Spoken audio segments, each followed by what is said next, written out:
નર્મદા લાઈવમાં તમારું સ્વાગત છે। પંજાબમાં સ્થાનિક સ્વરાજ્યની ચૂંટણીમાં આમ આદમી પાર્ટીની લહેર જોવા મળી છે। કોંગ્રેસ, શિરોમણી અકાલી દળ અને ભાજપ રેસમાં ઘણા પાછળ રહી ગયા છે। જિલ્લા પરિષદ અને પંચાયતની ચૂંટણીમાં આમ આદમી પાર્ટીએ 1000નો આંકડો પાર કરી લીધો છે। 50%થી વધુ જિલ્લા પરિષદમાં આમ આદમી પાર્ટીનું શાસન રહેશે।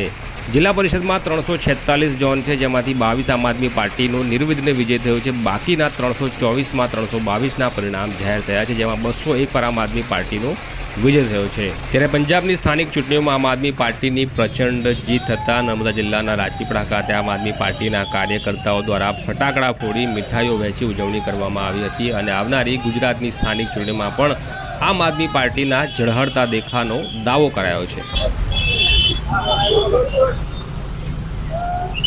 આજે જણાવતા ખૂબ જ આનંદ અને ગૌરવની લાગણી અનુભવીએ છીએ કે પંજાબની અંદર હાલમાં જ જે ત્યાંની સ્થાનિક સ્વરાજની જે ચૂંટણી થઈ અને આ સ્થાનિક સ્વરાજની ચૂંટણીની અંદર આમ આદમી પાર્ટીની ભવ્ય વિજય થઈ છે। આ ભવ્ય વિજયની ઉજવણીના ભાગરૂપે આજે અમે નર્મદા જિલ્લાના મુખ્ય મથક રાજપીપળા ખાતે આમ આદમી પાર્ટીની પૂરી ટીમ ઉજવણી કરવા જઈ રહી છે।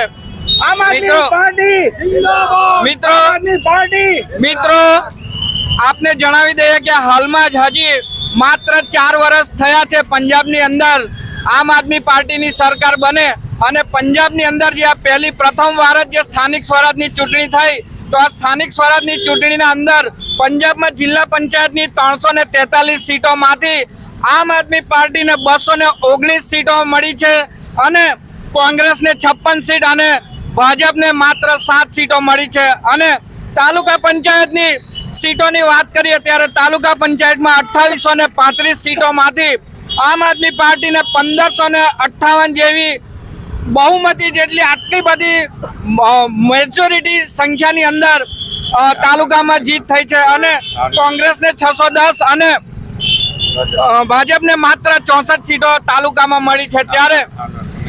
ત્યારે મિત્રો દિલ્હી અને પંજાબમાં રાષ્ટ્રમાં કહેવાતી નાની એવી આમ આદમી પાર્ટી એક કામની રાજનીતિ કરીને લોકોના દિલ જીતી રહી છે। ત્યારે આવનારા સમયમાં ગુજરાતમાં પણ સ્થાનિક સ્વરાજ્યની તાલુકા અને જિલ્લાની ચૂંટણીઓ આવી રહી છે। ત્યારે ગુજરાતની જનતાને પણ અમે આજના આ માધ્યમથી અપીલ કરીએ છીએ કે ગુજરાતમાં પણ કામની રાજનીતિને પસંદ કરો અને ગુજરાતની જનતાને અપીલ છે કે ગુજરાતમાં પણ એક મોકો કામ કરવાનો આપીને જુઓ તો તમને ખબર પડે કે કામની રાજનીતિ કેવી રીતે થાય છે અને સુરાજ કેવી રીતે આવે છે।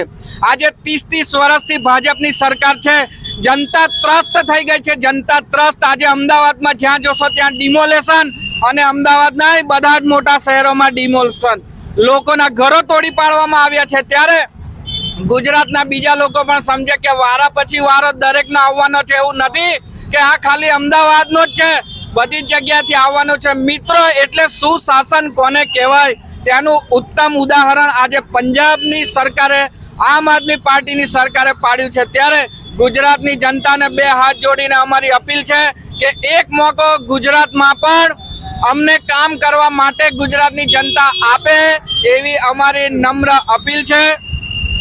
भारत माता के वंदे मातरम, वंदे मातरम, इंकलाब जिंदाबाद,